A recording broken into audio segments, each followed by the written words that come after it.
Igor Jankę, dzień dobry. To jest pierwszy w 2025 roku Układ Otwarty. Niezależny program o Polsce i świecie. Miło mi Państwa widzieć i do Państwa mówić w nowym roku.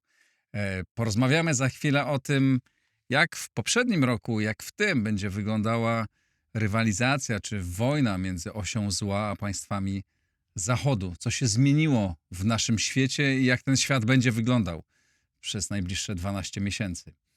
Serdecznie pozdrawiam wszystkich, którzy oglądacie i słuchacie. A zwłaszcza tych, którzy wspierają Układ Otwarty. Bardzo Państwu dziękuję. Dziękuję wszystkim tym, którzy to robili w ubiegłym roku i mam nadzieję, że w tym roku będziecie to Państwo kontynuować, bo dzięki Wam w tych trudnych warunkach Układ Otwarty istnieje i ciągle jest niezależny. Dziękuję też wszystkim firmom, które były mecenasami w ubiegłym roku i tym, którymi będą w tym roku. Dzięki serdeczne. Zaczynamy rozmowę. A oto mecenasi Układu Otwartego. Nowoferm, dostawca bram, drzwi i ramp dla przemysłu, logistyki oraz użytkowników prywatnych.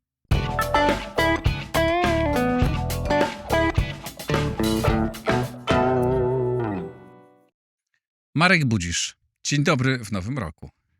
Dzień dobry. Wszystkiego dobrego. Ci życzę, by ci było jak najlepiej. Również życzę wszystkiego dobrego i Państwu, którzy oglądacie i słuchacie, wszelkiej pomyślności. Ale będziemy mówić o rzeczach trudnych, bo mamy porozmawiać o tym, co było i co będzie. A to nie był rok, który napawa nas wielką... Nie był to rok, którego zdarzenia napawają nas wielką radością. Chcę, żebyśmy porozmawiali o tej rywalizacji między osią zła, jak mówią niektórzy. Ja też tak uważam, czyli Rosją, Chinami, Białorusią, Iranem, Koreą Północną, a światem Zachodu. Bo ja mam takie wrażenie, że w zeszłym roku, nie wiem, czy z tym się zgodzisz, że ta oś realnie zaczęła ze sobą współdziałać. Znaczy, że te państwa nie tylko tam zgadzały się ze sobą, ale realnie, fizycznie się wspierały. Chiny ekonomicznie wspierały Rosję. Iran dostarczał dronów Rosji, Korea Północna i amunicji, i żołnierzy na końcu. Białoruś przyjęła i wojskowych, i broń rosyjską na swoje terytorium. Ta oś realnie funkcjonuje. Nie wiem, czy się z tym zgodzisz. To jest pewna teza, która jest, wydaje się, dyskusyjną. To nie ma większego znaczenia, a może inaczej powiem, ma znaczenie oczywiście to, co my Polacy o tym myślimy, ale ja bym chciał zwrócić uwagę, i dlatego ten temat jest ważny, jak o tym myślą nasi sojusznicy amerykańscy na przykład. Mhm. I tu będę odwoływał się do szeregu artykułów i wystąpień amerykańskich polityków, politologów, strategów, którzy też się zastanawiają na ten temat, myślą o tym. Dlaczego? Dlatego, że po pierwsze ja mam wrażenie, że w Polsce niewiele się czyta z tego, co publikują Amerykanie, a jeśli się już czyta, to niewiele się rozumie. I teraz zacznijmy od sprawy podstawowej, która wydaje się być kluczową, a mianowicie, czy w ogóle istnieje to, co określasz mianem osi zła. Mhm. Intuicyjnie możemy myśleć, że tego rodzaju formuła istnieje. Natomiast tej opinii nie podzielają nasi sojusznicy. Antony Blinken, jakby nie było urzędujący sekretarz stanu, napisał kilka tygodni temu w Foreign Affairs artykuł, w którym stawia tezę, iż w gruncie rzeczy nie ma żadnej osi zła. Jest pewien taktyczny sojusz tych państw, które ze sobą współpracują, ale to w ogóle nie jest sojusz strategiczny. To są zasadnicza różnica między tymi dwoma formułami współdziałania państw, bo można pragmatycznie współpracować, wyciągając z tego korzyści, a czym innym jest alians o charakterze strategicznym, gdzie niekoniecznie korzyści są tym głównym motorem czy fundamentem, na podstawie którego buduje się współpracę. I Blinken, jakby opisując amerykańską politykę, też i w pewnym sensie swoją politykę, ale nie tylko swoją, bo Jake Sullivan, doradca Bidena do spraw bezpieczeństwa narodowego, pisał dość podobnie. On otóż uważa, iż żadnej osi zła nie ma. Jest obserwowane zbliżanie się polityczne tych państw, ale to nie jest jeszcze żadna oś zła. A w związku z tym Stany Zjednoczone powinny uprawiać, jak on napisał, politykę, której celem będzie właśnie uniemożliwienie zawiązania się tego aliansu strategicznego. W tym sensie administracja demokratyczna, kończąca swoje urzędowanie, wyciągała właśnie z takiej oceny sytuacji przesłanie mówiące o tym, że zbyt daleko idące zaangażowanie Stanów Zjednoczonych, jeśli chodzi o wsparcie Ukrainy, właśnie będzie skutkowało zacieśnianiem się tego sojuszu rosyjsko-chińskiego i w związku z tym też mniejszych państw. Czyli on uzasadniał dotychczasową politykę no boots on the ground, tak, unikania bezpośredniego zaangażowania Stanów Zjednoczonych właśnie chęcią przeciwdziałania temu, co określamy mianem powstanie tej osi zła. Republikanie mają w tej materii zupełnie inny pogląd i też warto na to zwrócić uwagę. Otóż oni są bardziej skłonni do pisania o tym, że ta oś zła istnieje, że wojna na Ukrainie wzmacnia Chiny, no choćby z tego powodu, że Rosjanie tanio sprzedają surowce Chińczykom, bo nie mają innej opcji. No i w związku z tym też trzeba uprawiać politykę, żeby Rosję odciągnąć docelowo od Chin. Więc w tym sensie ta dyskusja na temat tego, czy istnieje coś, co nazywamy osią zła, czy dopiero się kształtuje i być może powstanie w przyszłości, a może nie powstanie, jeżeli Zachód i Stany Zjednoczone będą uprawiały skuteczną politykę, jest w gruncie rzeczy w centrum sporu, również amerykańskiego sporu, ale ten spór dotyczy sojuszników tak samo, na temat pożądanej polityki wobec Rosji i pożądanej polityki wobec wojny na Ukrainie. Jeśli pozwolisz, to ja odwołam się do innego tekstu, który został opublikowany na łamach Foreign Policy. Przepraszam, nie pamiętam autora. Teraz próbowałem nerwowo przed chwilą odnaleźć ten artykuł, który właśnie traktował o tym, o współpracy tych państw, o których mówimy i którego autor stawiał taką tezę, że no właśnie nie można zakładać, że Stany Zjednoczone mogą tylko walczyć na jednym teatrze, pozostałe teatry sobie odpuścić, że de facto Stany Zjednoczone dzisiaj mają 3 teatry wojenne, czyli ten jeden indopacyficzny, jeden bliskowschodni, trzeci Rosję i zajmującą część Ukrainy i że zakładanie, że nie interesuje nas tamta część świata, de facto działa na rzecz wzmocnienia Chin i powoduje, że to zagrożenie dla Ameryki rośnie. Więc oczywiście pojawiają się tam bardzo różne głosy, ale ja też uważam, że te państwa, czy nazwijmy, czy to jest sojusz, on nie jest sojuszem formalnym, tak? Nie musi być sojusz nikt go nie formalny. podpisał, tak, ale wspólnota interesów tych państw jest dosyć spora i de facto, czy to ze sobą wszyscy uzgadniają, czy nie, się wspierają i de facto, jeżeli w którejś części przedstawiciele tego sojuszu odnoszą sukcesy, to wzmacniają też innych jego członków, nieformalnych członków czy uczestników. Znaczy, nie chcę odwoływać się do głosów w dyskusjach publicystycznych, czy tych, które są toczone stale na łamach amerykańskich czasopism, bo tu są bardzo różne opinie. Odwołuję się do głosu urzędującego sekretarza stanu, bo rozumiem, że to jest prezentacja linii ustępującego obozu demokratycznego, czy oddającego władzę. I dość wyraźnie widać z tego, co wprost napisał Blinken, że demokraci nie uważają, iżby ten alians już został zawiązany. I tu nie chodzi o żadne formalne porozumienie, bo w polityce międzynarodowej, żeby wejść do wojny, nie trzeba mieć formalnych porozumień.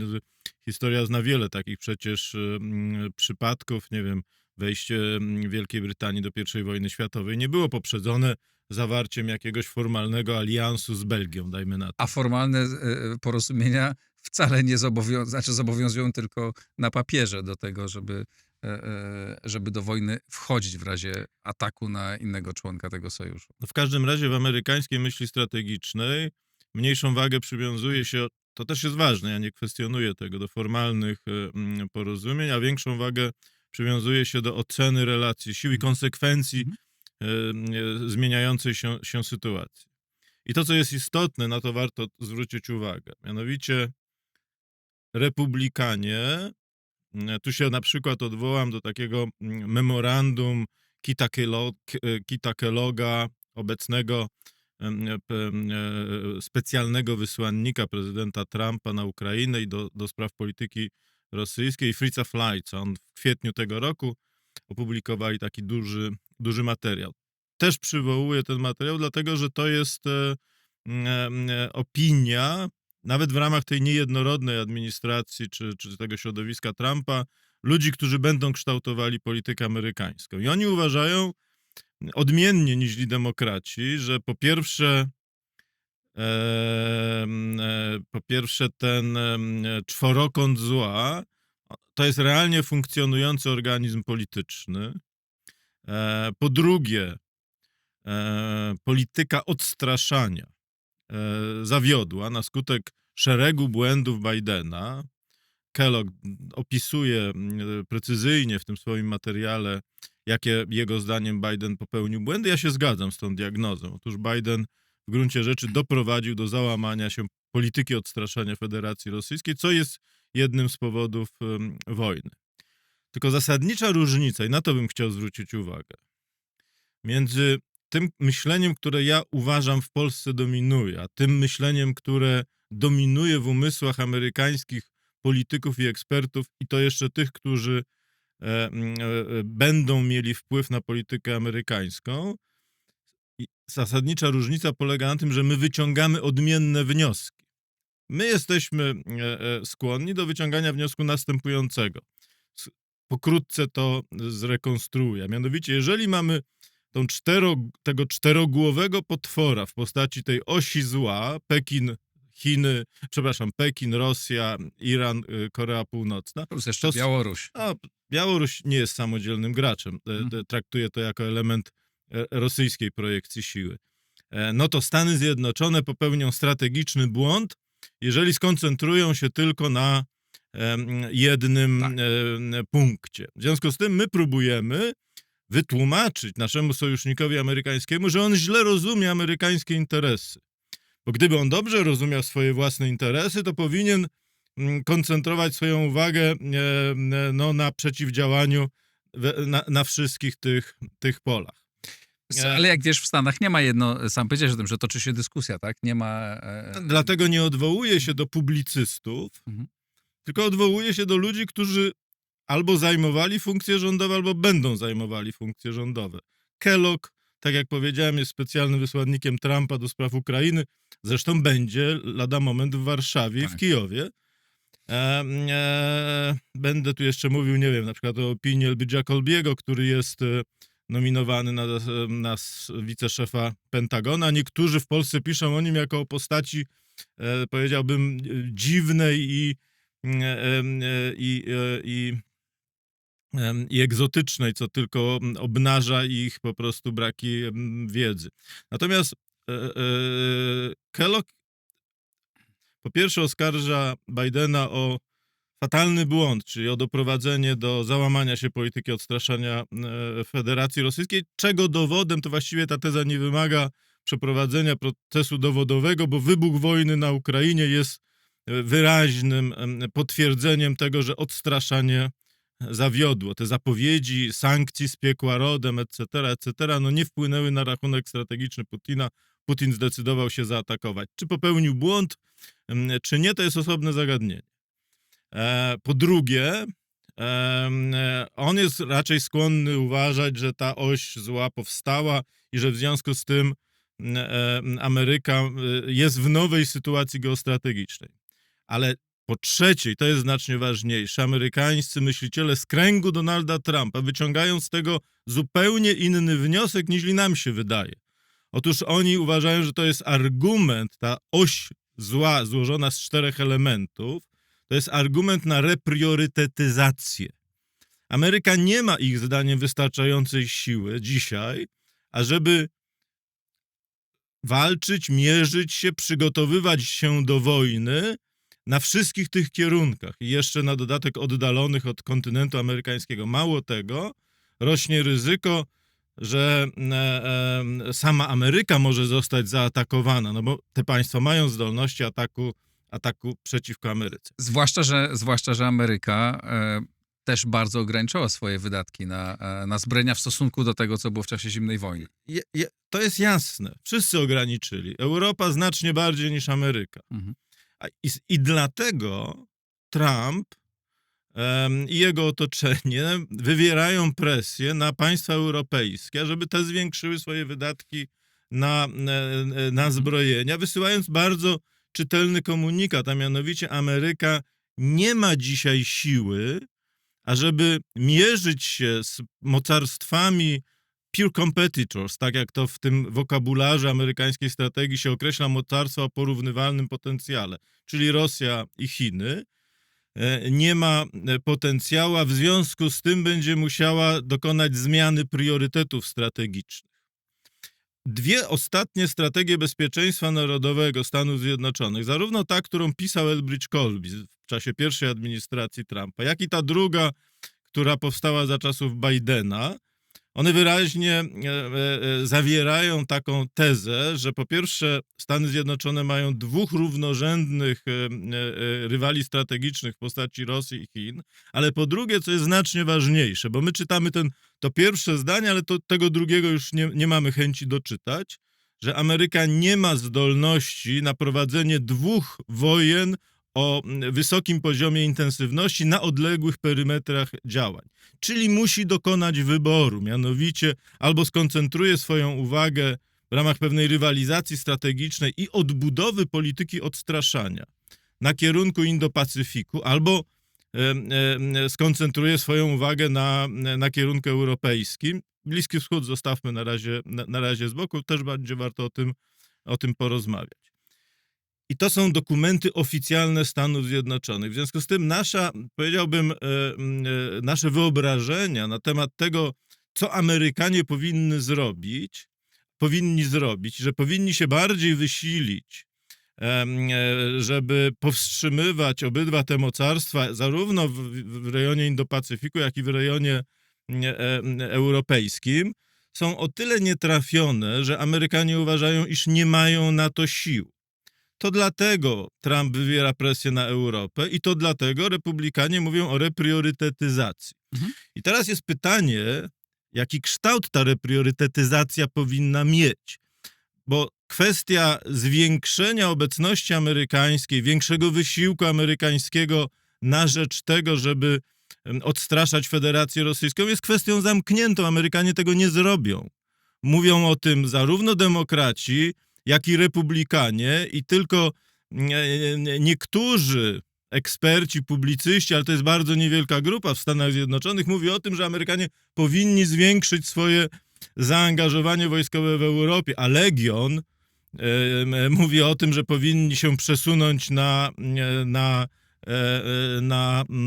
w rejon Indo-Pacyfiku. W tym sensie dobrze byłoby, żebyśmy my w Europie zrozumieli, iż ten zwrot w amerykańskiej polityce strategicznej, on nie ma koloru partyjnego. To nie jest wymysł Trumpa, ani też to nie jest pomysł Bidena i demokratów. To jest pewna konsekwentna linia realizowana już od czasów Obamy, redukowania obecności wojskowej w Europie, a zwiększania zainteresowania rejonem Indo-Pacyfiku. Oczywiście to nie jest linia prosta, są góry, doły. Wojna na Ukrainie doprowadziła do czasowego zwiększenia obecności amerykańskiej w Europie, ale trend jest bardzo, bardzo czytelny. Więc w tym sensie, Jeżeli byśmy się zgodzili z tą tezą, którą zaprezentowałeś, czyli mamy tego czterogłowego potwora i Stany Zjednoczone muszą się przygotować po prostu do wojny, no bo chcąc zachować pokój, musimy przygotowywać się do wojny, dlatego Kellogg używa tej formuły pokój dzięki sile.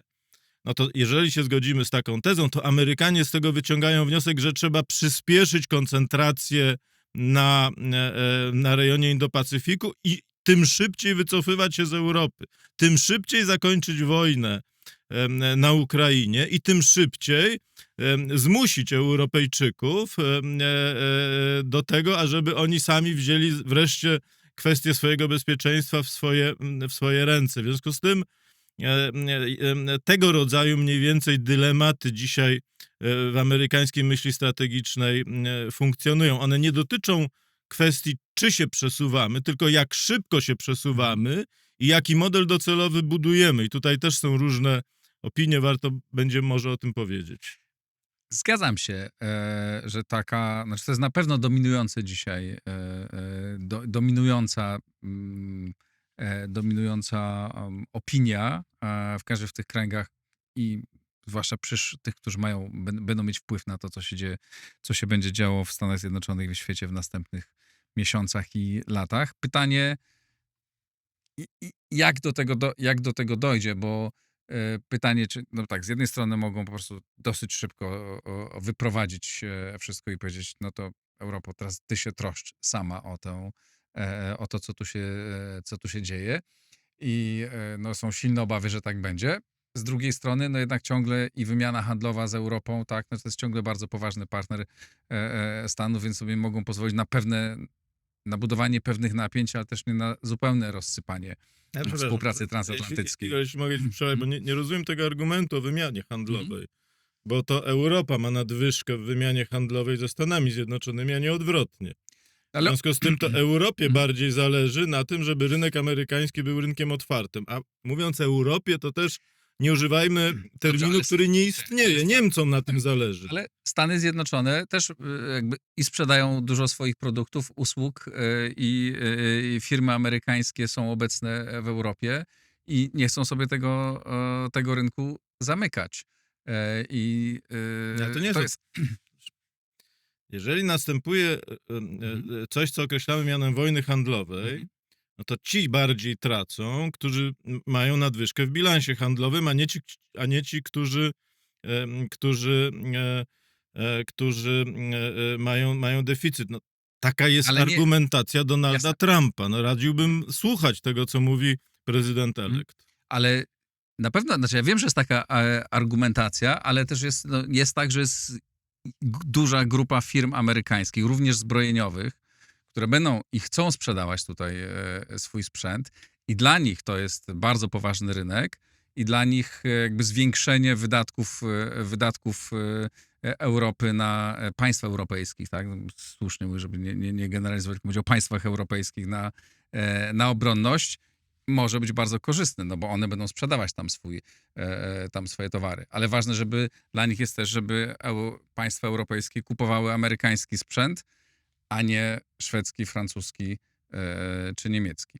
Więc to nie jest tak, że jakby zupełnie Stany Zjednoczone zamykają się na współpracę handlową i że nie mają tutaj swoich interesów, tak? I zamykają wszystko na kłódkę. Ale ja niczego takiego nie powiedziałem. Ja tylko powiedziałem, że jeżeli Ameryka wejdzie w fazę protekcji celnej, co zapowiadał prezydent elekt, no, w dziesiątkach wypowiedzi, to z pewnością będzie niekorzystne dla Europy. Ale na pewno będzie niekorzystne, to jest oczywiste. Więc w tym sensie to nie jest tak, że Europa oczywiście teoretycznie można sobie wyobrazić taką sytuację, zresztą są też takie głosy, szczególnie w Europie Zachodniej, że Europa wtedy powinna odpowiedzieć jakimiś kontrsankcjami, czyli również wprowadzeniem ceł na produkty amerykańskie. Ale to nie zmienia faktu, że po pierwsze państwa europejskie decydują, czy kupują, czy nie kupują, na przykład sprzęt wojskowy ze Stanów Zjednoczonych, a nie Bruksela.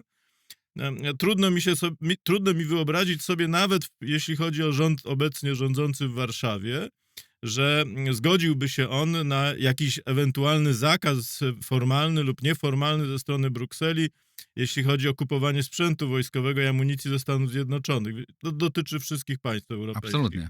No więc w tym sensie te relacje zupełnie inaczej wyglądają. Mhm.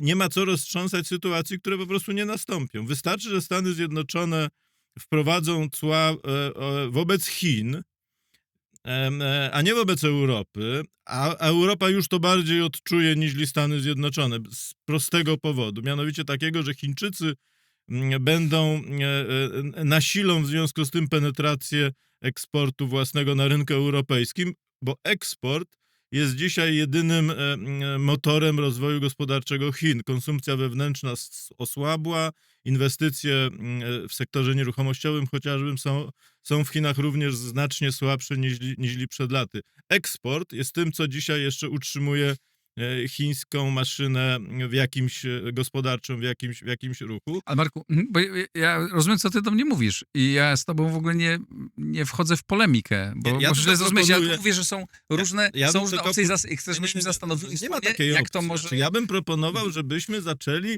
realnie oceniać sytuację, w której się znajdujemy, a nie mitologizowali. Znaczy, nie przekładali sloganów na temat obopólnie korzystnej współpracy na realną sytuację, która dzisiaj jest taka, że Niemcy mają nadwyżkę handlową w relacjach ze Stanami Zjednoczonymi i Amerykanom się to nie podoba. Trump mówi o tym, że w związku z tym, że Niemcy mają nadwyżkę, to my wprowadzimy cła po prostu i zwyczajnie, bo po pierwsze w ten sposób skłonimy niemieckie firmy do przeniesienia produkcji do Stanów Zjednoczonych, a po drugie być może skłonimy Europejczyków, żeby więcej u nas kupowali. I są tacy politycy w Europie, na przykład Christine Lagarde, prezes Europejskiego Banku Centralnego, która mówi, oczywiście trzeba więcej kupować w Stanach Zjednoczonych, właśnie po to, żeby nie było perspektywy ceł. Bo jeżeli ten bilans się wyrówna, no to wtedy być może Stany Zjednoczone nie wprowadzą protekcji celnej. I te większe zakupy powinny dotyczyć surowców energetycznych, o czym mówi Trump od samego początku i w czasie swojej kampanii i nadal to powtarza. Zresztą jego nominacje personalne wskazują, że on pójdzie w tym kierunku i dotyczy również sprzętu wojskowego. W związku z tym mówienie o tym, że Europa mogłaby nie kupować sprzętu wojskowego amerykańskiego jest w gruncie rzeczy mówieniem o tym, że jeżeli sobie chce zaszkodzić, no to jest to właśnie dobra droga, żeby sobie zaszkodzić. Ale ja do tego nie polemizujesz ze mną, bo ja tego nie wypowiedziałem, ale bo ja rozumiem doskonale twój argument. Ja mówię, wrócę do mojego pytania. Zmierzam do tego, w jaki sposób to wycofywanie się Ameryki z Europy może następować, tak? Bo to jest, ja się zgadzam, że to będzie, jakby to wszystko wskazuje na to, że to tak będzie. Pytanie, w jaki sposób do tego dojdzie, tak? Czy to będzie gwałtowne, czy to będzie stopniowe, czy Europa w jaki sposób na to zacznie odpowiadać, czy nie zacznie odpowiadać. I to jest pytanie o to, co będzie się działo w przyszłym roku. Rozumiem, że ustaliliśmy, iż Stany Zjednoczone będą redukowały swoją obecność wojskową w Europie, a w związku z tym też nie ma co liczyć. Niewiele na to wskazuje, iż Stany Zjednoczone będą odgrywały rolę gwaranta bezpieczeństwa na przykład Ukrainy już po ewentualnym zakończeniu wojny. Jest to bardzo prawdopodobne, natomiast czy to jest to przesądzone, nie wiem. No tak jak nie jest przesądzone, czy jeszcze jutro będziemy żyć. No to w tych kategoriach to prawda. Rzeczywiście nic nie jest przesądzone. Ale możemy sobie wyobrazić, myślę, że pewnie współpraca, że na przykład współpraca militarna z państwami europejskimi. Ja mówię o gwarancji bezpieczeństwa. Ja mówię o gwarancji bezpieczeństwa. Są dwie różne rzeczy. No, chciałbym to wiedzieć, jak będzie wyglądać układ, znaczy jak będą wyglądać gwarancje, czy w ogóle jakiekolwiek będą dla Ukrainy po zakończeniu, czy po zawieszeniu, zakończenia to pewnie nie będzie, po zawieszeniu tej wojny. Tego nie wiem. Mówię o tym, że wyobrażam sobie zwiększoną współpracę Stanów Zjednoczonych militarną z wybranymi państwami z północno-wschodniej flanki NATO. No właśnie. To jest pytanie o model. Bo jeżeli już nie dyskutujemy, czy Stany Zjednoczone, że tak powiem, zmienią swoją politykę wobec Europy, bo to wydaje się oczywiste, to musimy dyskutować, o jakim modelu docelowym mówimy.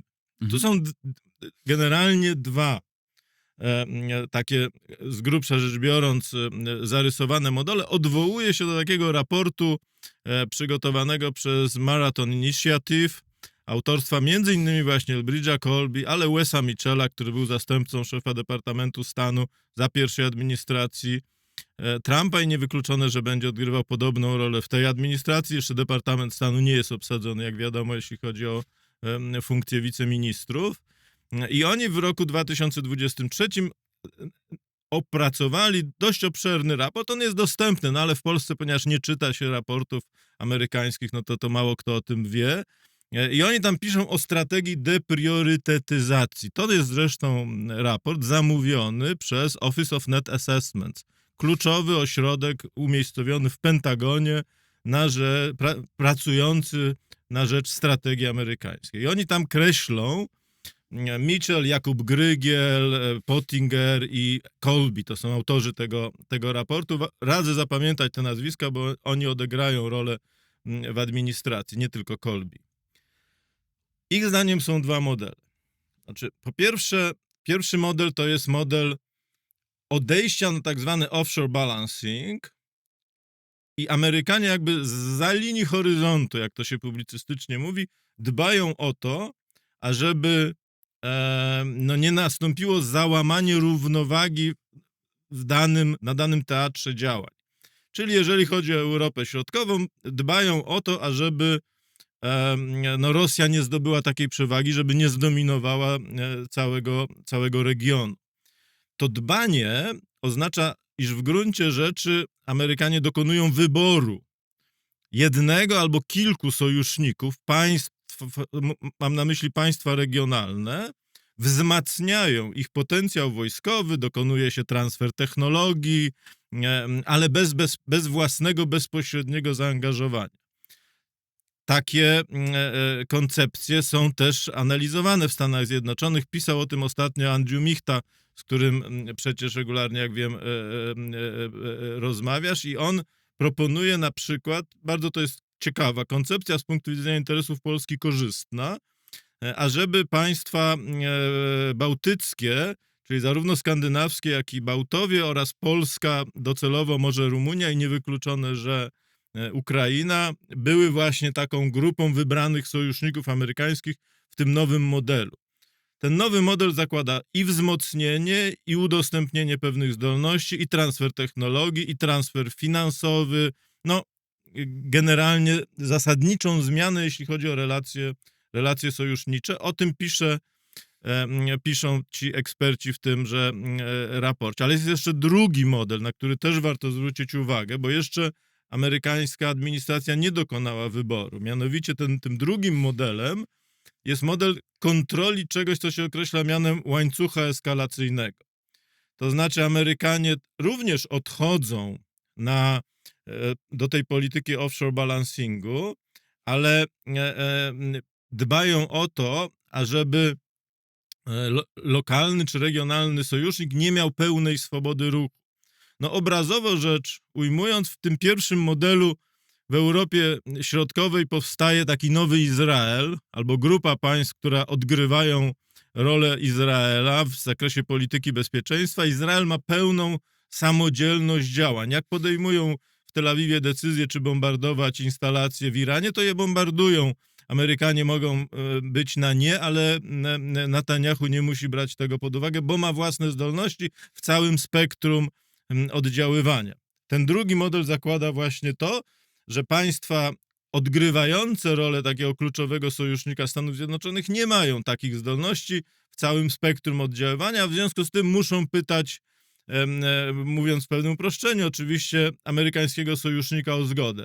To ma wiele wymiarów. To dotyczy oczywiście po pierwsze kwestii nuklearnych i siły gwarancji nuklearnych. To dotyczy również kwestii odstraszania konwencjonalnego. No na przykład Amerykanie nawet w odniesieniu do swojego tradycyjnego sojusznika, jakim jest Wielka Brytania, nie dają zgody na wykorzystanie pocisków Tomahawk tylko w wyniku decyzji dowództwa sił brytyjskich, bo na każdym okręcie, gdzie te pociski są zainstalowane, jest oficer dyżurny Stanów Zjednoczonych i on daje ostateczną zgodę na użycie tego rodzaju broni. No, chodzi właśnie o to, ażeby sojusznik nie miał pełnej swobody, jeśli chodzi o budowanie pewnych groźnych z punktu widzenia Stanów Zjednoczonych sytuacji. No na przykład pan generał Andrzejczak mówił jakiś czas temu, że że Polska powinna mieć zdolność obezwładniającego uderzenia na cele w Rosji, jeżeli Rosja zaatakuje Rzeczpospolitą. Jeżeli będzie się zbliżać nawet. No na przykład.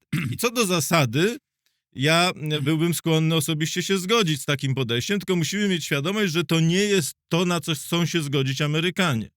To Amerykanie chcą decydować, czy nasze zdolności będą w takich sytuacjach użyte, czy nie będą. Zwracam uwagę na to, co pan Łukasz Jasina ostatnio w swojej książce pisał, jak to ambasador Brzeziński dzwonił do ministra Raua, wtedy kiedy rakieta w Przewodowie zabiła 2 obywateli Rzeczpospolitej, żeby tylko Polacy nie podejmowali samodzielnie żadnej akcji, a konsultowali się z sojusznikiem amerykańskim. No to w istocie chodzi właśnie o to. To jest właśnie ten model, gdzie decyzja jest zawsze w rękach Amerykanów. Dlaczego? Nawet jeśli im bardzo ufamy, to musimy mieć świadomość, że oni chcą mieć kontrolę eskalacji.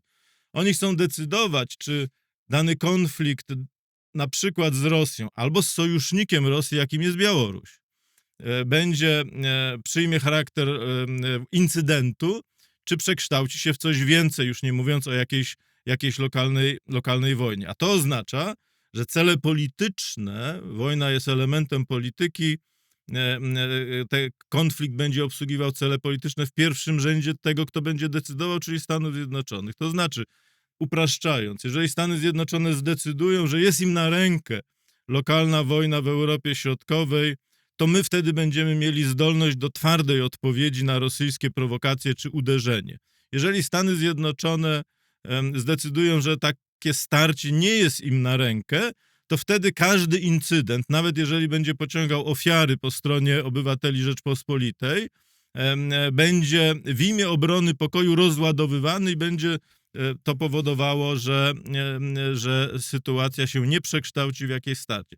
To są te 2 modele i ja nie oceniam, który model jest lepszy, który jest gorszy, który jest łatwiejszy, który jest trudniejszy, ale przynajmniej Colby i jego współpracownicy mniej więcej jakby dokonują analizy, w którą stronę Stany Zjednoczone powinny pójść.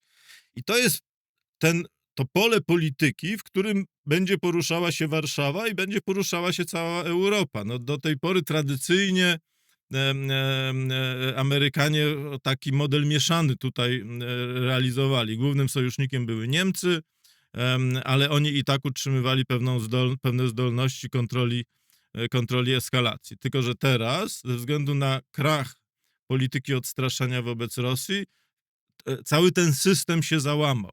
My dzisiaj jesteśmy przed budową nowego systemu i dotyczy to siły odstraszania nuklearnego Stanów Zjednoczonych, siły odstraszania Federacji Rosyjskiej. Dotyczy to zdolności reagowania na sytuacje zagrożenia, na przykład postępującymi atakami o charakterze asymetrycznym, to co obserwujemy na Bałtyku. Dotyczy to siły odstraszania, jeśli chodzi o zdolności konwencjonalne, czyli czy będziemy mieli te 1000 rakiet, o których pan generał Andrzejczak mówił, czy nie będziemy ich mieli, bo to jest konwencjonalne zdolności odstraszania. Dotyczy to przyszłości, że tak powiem, potencjału sił lądowych, co ma bezpośredni związek z wojną na Ukrainie i efektem tego, czym się ta wojna zakończy. To wszystko dzisiaj jest na etapie kształtowania się i ja uważam, że w tym roku będziemy mieli pewne główne rysy tego nowego systemu, który może być albo z punktu widzenia Rzeczpospolitej korzystny, albo z punktu widzenia Rzeczpospolitej niekorzystny. Ja nie wiem, jak się potoczy historia, jak się potoczą wydarzenia, ale stawiam otwartą hipotezę. Wielu ekspertów mówi, że prędzej czy później Chińczycy podejmą próbę zdobycia Tajwanu i w związku z tym w rejonie Morza Południowochińskiego wybuchnie konflikt. To jest według wielu ekspertów bardzo wiarygodny scenariusz. Czy to będzie oznaczało, że po to, żeby na przykład Rosjanie w ramach tej tej osi zła nie przyszli Chińczykom z pomocą, na przykład szachując siły japońskie, czy szachując na Półwyspie Koreańskim też amerykański kontyngent, który tam się znajduje, czy po to, żeby Rosjanie nie mieli takiej zdolności, w Waszyngtonie nie podejmą decyzji o zaognieniu sytuacji na wschodniej flance NATO, po to, żeby wiązać siły rosyjskie? Tego nie wiemy, ale o tym Dzisiaj musimy Rosja dyskutować. wycofała się z Syrii, prawda, bo widać, że jej zdolności są wystarczające na to, żeby posuwać się powoli, ale posuwać się na Ukrainie, ale nie żeby kontrolować sytuację w wielu miejscach jednocześnie. No, to akurat rosyjscy eksperci zupełnie inaczej oceniają tę No, konkretną decyzję. Oni uważają, że to jest kwestia wyboru. Rosja dokonała wyboru, Ukraina jest dla Rosji ważniejsza. Jeżeli zobaczymy No tak. ostatnie posunięcia Putina i deklarację Putina, jeśli chodzi o zakończenie wojny na Ukrainie, no to właśnie po to, żeby wojnę na Ukrainie wygrać, nie tylko na polu walki, ale również przy stole negocjacyjnym, Rosja również dokonuje zmiany swoich No priorytetów. tak, ale to co też wynika z jej słabości, tak? Ale słabości na miarę No to jeżeli tego Ameryka dawnego dokonuje imperium. zmiany swoich priorytetów, to jest świadectwo siły czy słabości? Ale oczywiście, że tak jest. No. Jakby to nie mam. Świat zachodni jest słaby, tak? I Ameryka jest słabsza niż była, a Europa, no, to wiemy bardzo dobrze, w jakim dzisiaj jest stanie. Pytanie jest takie, na ile my będziemy, jakby ten rok, czy na pewno najbliższe lata, tak,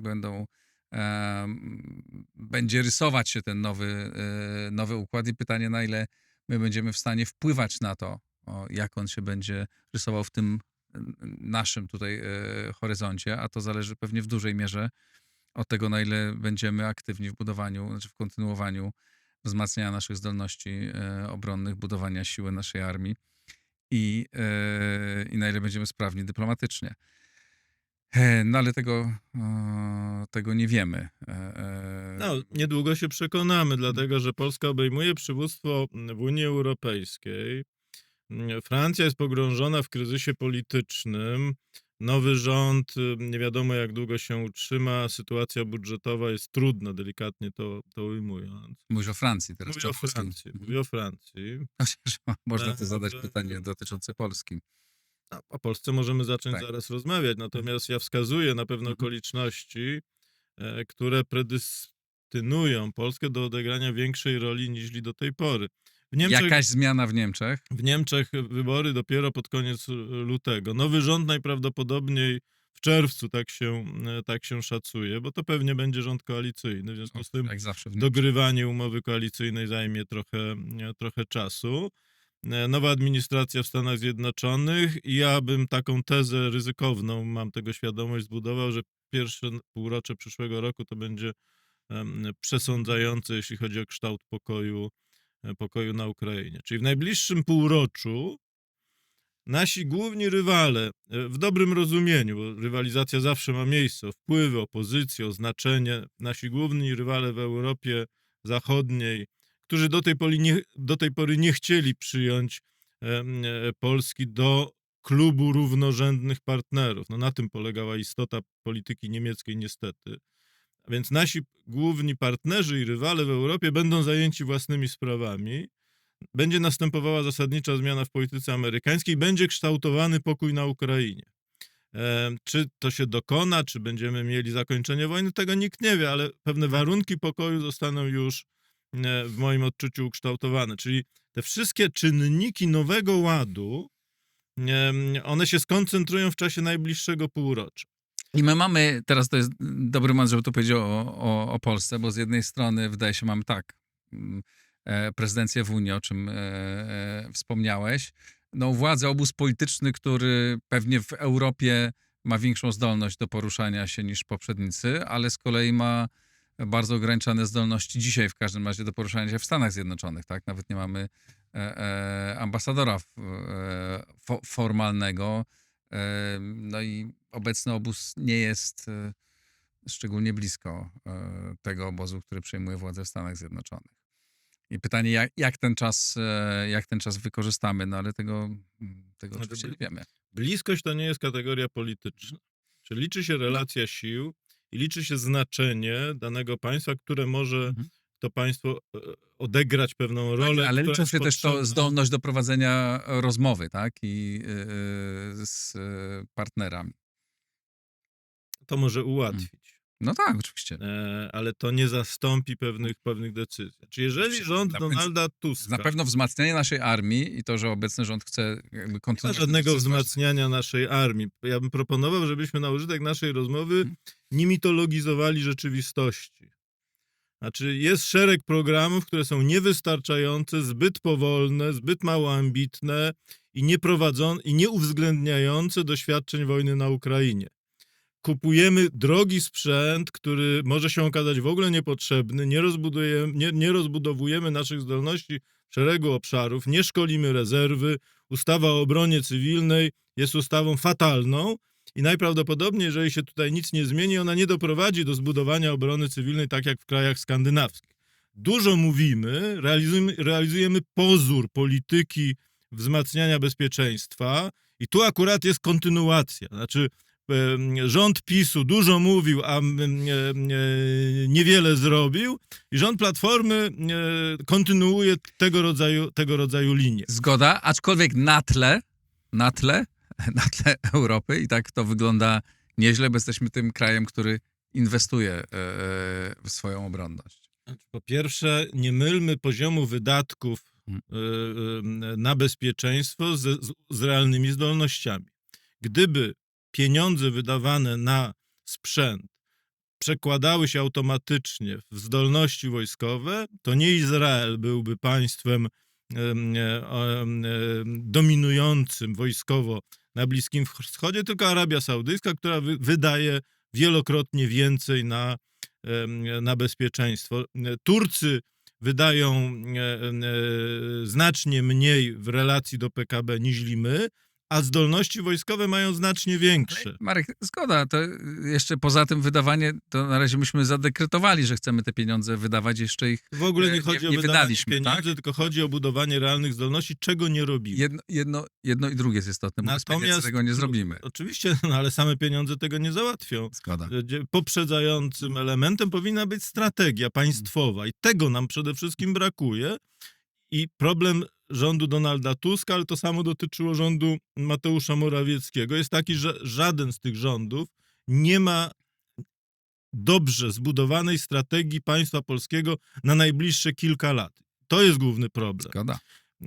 Hołdujemy banalnym, stereotypowym i uspokajającym opinię publiczną stwierdzeniom, albo to, że Amerykanie nas obronią, albo to, że artykuł 5 jest tarczą, która nam zagwarantuje bezpieczeństwo, albo wywodzimy z faktu wydawania miliardów dolarów na amerykański sprzęt, że Amerykanie w związku z tym w ramach rewanżu przyjdą nam tutaj z odsieczą, jeśli zostaniemy zaatakowani. To są dziecinne, powiedziałbym, dziecinne to jest myślenie. Polska dzisiaj wkracza, i tu się nie boję tego sformułowania, a najbliższe miesiące to nie jest perspektywa 10 lat, to jest perspektywa roku. Najbliższe miesiące właśnie o tym zdecydują. Albo uzyskamy lepszą pozycję w gronie narodów zachodnich, ale to wymaga pewnej przemyślanej i strategicznej polityki rządu polskiego, również w związku z sytuacją wewnętrzną, o czym będę chciał zaraz powiedzieć, albo nie wykorzystamy tych możliwości i wtedy nasza sytuacja się pogorszy, bo Amerykanie nie będą na nas czekać i oni dokonają tej repriorytetyzacji, a my nie będziemy przygotowani na nowe realia. A na czym powinna ta strategia polegać? Ona powinna polegać na tym, że nie można przedkładać walki wewnętrznej nad pozycję strategiczną, w której się dzisiaj Polska znajduje. Mogliśmy sobie urządzać do woli igrzyska i obrzucać się wzajemnie błotem i fekaliami, wtedy, kiedy żyliśmy w bezpiecznym świecie. Ten świat odszedł już do przeszłości w lutym 22, wtedy, kiedy Rosjanie No i zaatakowali. co? I cały czas się Trzeba- obrzucamy. I nic się, ani na chwilę nie przestaliśmy się obrzucać. No zgoda. Dalej głównym wrogiem Donalda Tuska jest Jarosław Kaczyński, Jarosława Kaczyńskiego Donald Tusk, a nie Władimir Putin. I na tym opieram swój sceptycyzm, jeśli chodzi o to, czy Polska wykorzysta szanse, które nam historia buduje. Tylko problem oczywiście polega na tym, że w polityce, tak jak ja ją przynajmniej odczytuję, to nie jest tylko kwestia, mamy szansę, a jeżeli z tych szans nie skorzystamy, no to trudno. To się nic nie zmieni. Mamy szansę, ale mamy też wielkie ryzyko, że niewykorzystane szanse spowodują pogorszenie się naszej sytuacji. A w związku z tym realne pole wyboru dzisiaj jest takie: albo wykorzystamy te szanse, zbudujemy naszą pozycję, wpiszemy się w ten model docelowy, który Amerykanie budują, również będziemy ich przekonywali, bo tam nie są kwestie wszystkie już przesądzone, który model jest lepszy z punktu widzenia i naszych interesów, i ich interesów. Pewne rzeczy można uzgodnić i połączyć ze sobą, albo jeżeli nie będziemy do tego zdolni, bo będziemy tak silnie skoncentrowali na wzajemnym obrzucaniu się obelgami, że w ogóle się tym nie będziemy zajmowali, bo po co będziemy czytać cokolwiek, mówić, kontaktować się, wysyłać ambasadorów, a nie jakieś przygodne postaci do stolicy największego naszego sojusznika. No jeżeli tego wszystkiego nie będziemy robić, to nie wykorzystamy tej szansy. Będziemy jak za czasów saskich walczyć ze sobą i potem się raptem polscy patrioci zorientują, że już utraciliśmy suwerenność. I zaczniemy śpiewać pieśni i ruszymy. I leżeć krzyżem w kościołach jest. i modlić się, żeby Matka Boska nas obroniła. To jest ten modus operandi państwa polskiego. Dzisiaj, najbliższe pół roku, to jest ten czas, kiedy rząd powinien się opamiętać i zacząć wreszcie uprawiać politykę na rzecz budowy systemu odporności państwa.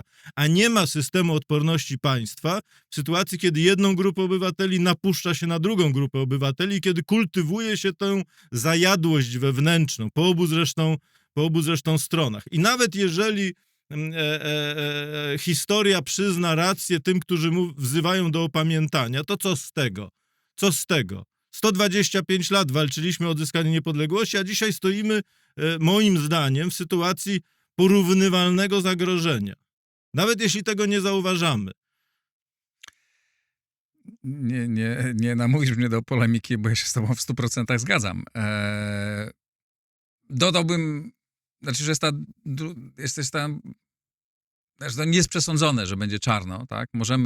Nie jest tak, że na pewno nie wykorzystamy tej szansy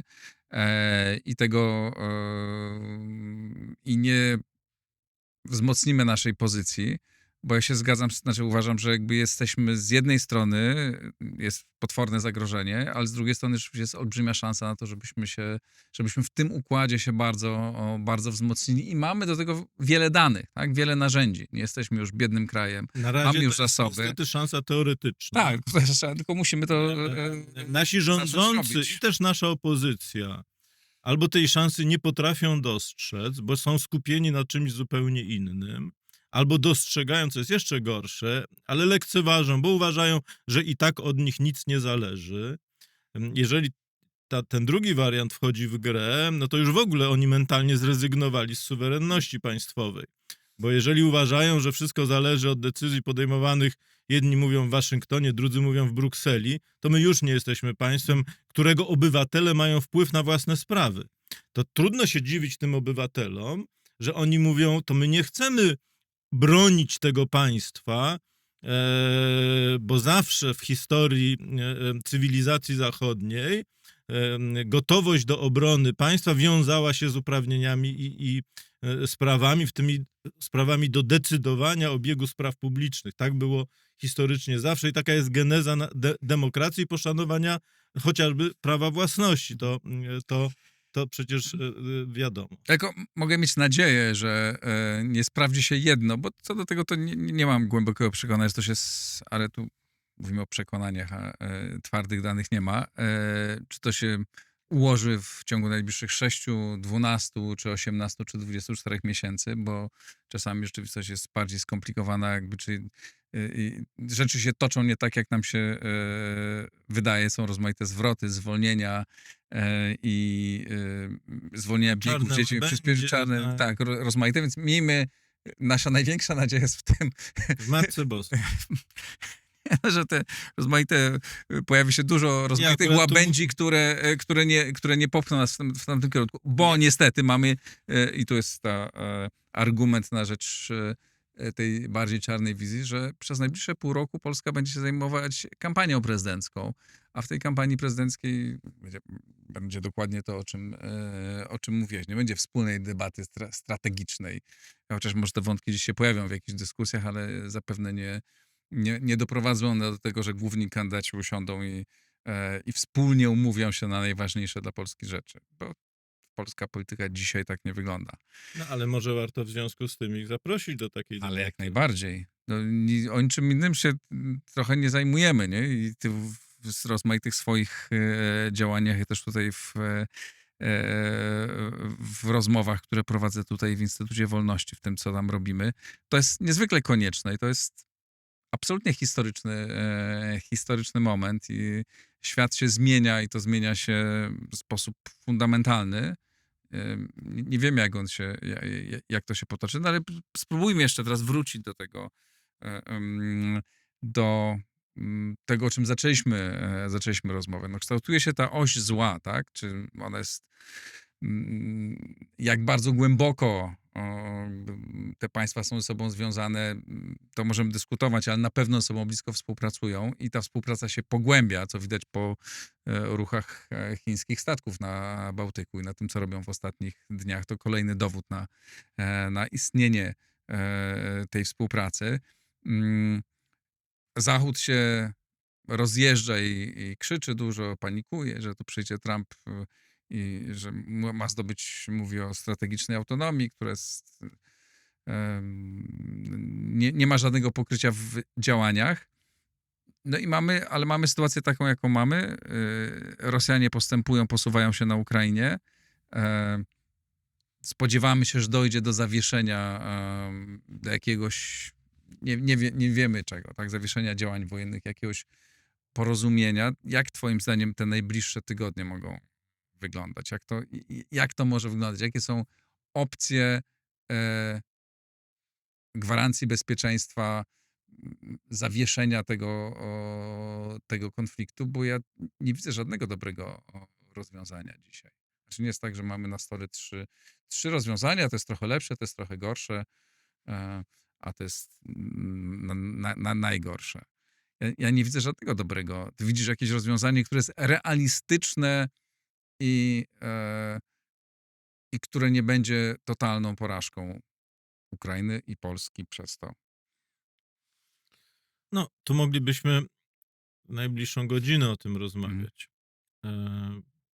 Otóż ja uważam, że nie nastąpi zawarcie pokoju czy zawieszenia broni na Ukrainie w wyniku perswazji. Rosja nie sygnalizuje gotowości do tego rodzaju porozumienia. A w związku z tym, jeżeli mówimy o pewnej strategii negocjacyjnej Stanów Zjednoczonych i szerzej Zachodu, to ta strategia musi zawierać dwa elementy. Czyli musi zawierać pewnego rodzaju pole kompromisu. O tym już się mówi. Mówi się o tym, że Ukraina nie będzie miała szans na odzyskanie całości terytoriów dzisiaj okupowanych przez Federację Rosyjską. Mówi się o tym, że kwestia członkostwa Ukrainy w NATO jest kwestią, no, która powinna ulec zamrożeniu. Dyskutuje się, czy to ma być 10 lat, jak mówi prezydent Erdoğan, czy 20 lat, jak mówią doradcy Trumpa, czy być może nawet jeszcze więcej, bo takie głosy się też pojawiły. Tak? Czyli to pole kompromisu jest jakoś opisywane. Moglibyśmy ileś elementów jeszcze tutaj umiejscowić. Ale myślenie o tym, że sama gotowość do zawarcia kompromisu wystarczy, żeby usiąść do stołu rokowań i się umówić na temat zakończenia wojny, grzeszy naiwnością. Dlatego, że dzisiaj Rosjanie uważają, że wojnę wygrywają i jest tylko kwestia czasu, kiedy oni zrealizują swoje maksymalistyczne, czyli te, które formułowali na początku wojny, cele polityczne. A w związku z tym Zachód, chcąc myśleć o zawarciu pokoju na Ukrainie, czy zamrożeniu konfliktu, no to tu się nie spierajmy o terminologię, musi również myśleć o gotowości zarysowania scenariusza eskalacyjnego. Ten scenariusz eskalacyjny, w pewnym uproszczeniu, powinien się sprowadzać do jasnego i przekonującego komunikatu pod adresem Władimira Putina i jego otoczenia, że jeżeli Rosja nie zgodzi się na proponowany kompromis, to przedłużająca się wojna będzie owocowała pogorszeniem się sytuacji, ale Rosji, a nie Ukrainy.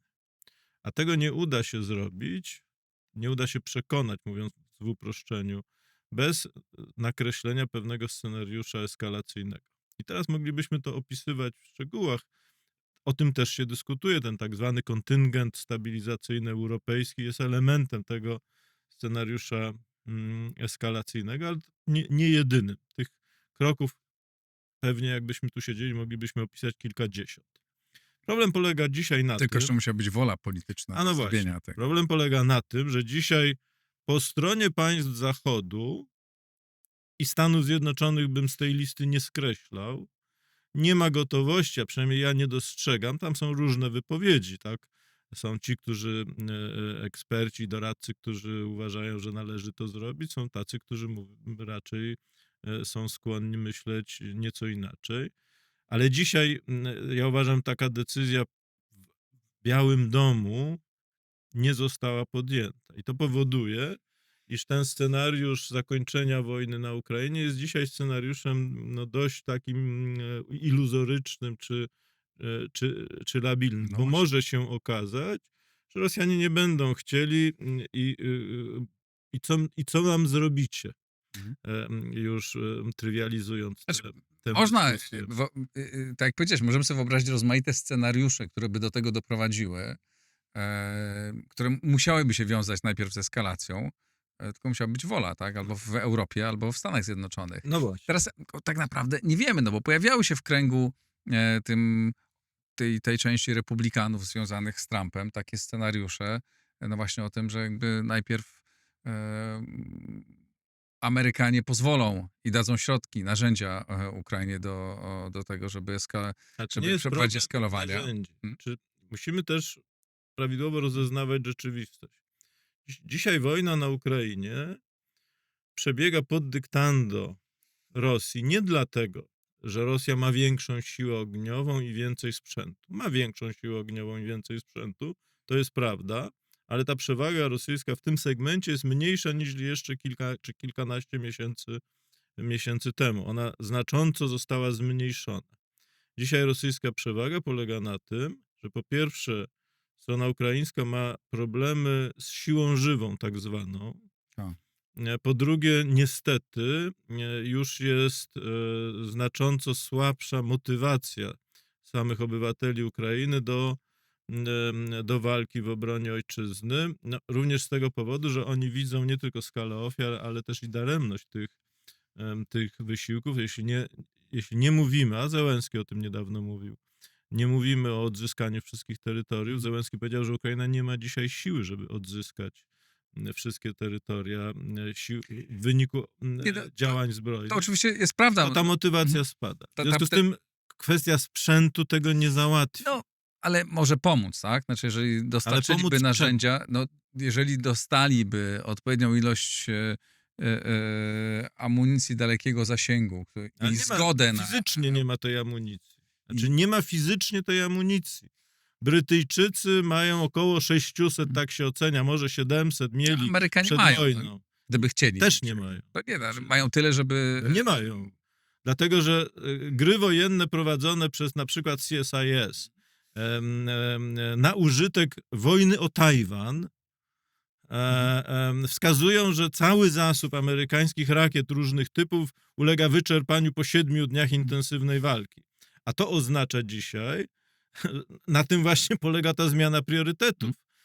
że Amerykanie się zastanawiają, co z ich punktu widzenia jest obarczone większym lub mniejszym ryzykiem, bo jeżeli wyślą te rakiety na Ukrainę, to nie będą ich mieli w odpowiedniej liczbie, jeżeli wybuchnie wojna o Tajwan i Chińczycy też to wiedzą. A w związku z tym rośnie ryzyko, że Chińczycy wykonają jakieś uprzedzające uderzenie. I to jest przyczyna, dla którego jest powściągliwość, jeśli chodzi o wysyłanie tego sprzętu. A Europejczycy nie mają tego sprzętu.